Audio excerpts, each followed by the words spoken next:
before I go into a break, if I move away a little bit from, can you tell me about family, about Aruna, about parents and Team Anand in that sense? How important is this cocoon? I mean, for example, every professional engagement is taken care of, managed.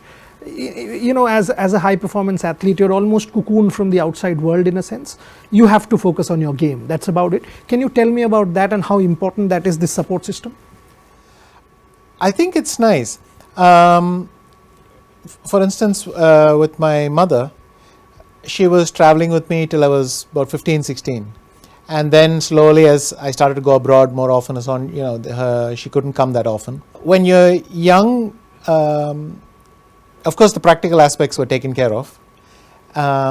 Equally importantly, I don't know if you're equipped to handle that much freedom right away. And if there's no one watching you, you're completely free. It's not really a question of developing bad habits. You can also become lazy. You can, as anyone who's left to their own devices, can slacken their targets by themselves. That can happen, and that is one important value. But still, I think there is some amount of energy that goes in dealing with practical stuff. This is not universal. You know, I always like to say that someone like Korchnoi liked to pick a fight just before a tournament so that it would sustain him during the tournament, whereas someone like me tries to close all the fights before a tournament starts so that I can just enjoy playing.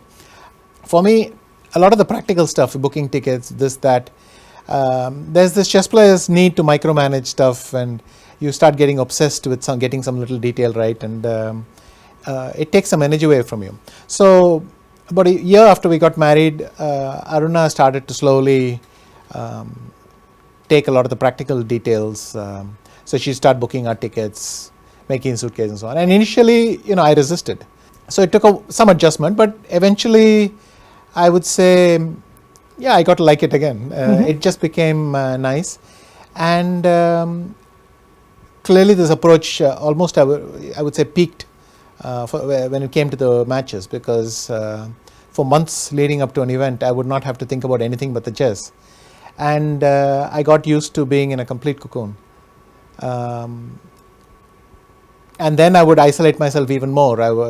When I got to my later matches, based on my own life experience, I felt, I don't enjoy reading the interviews of my opponents or the criticism that people read. So why bother reading that stuff? Let's filter it out, and that sort of thing.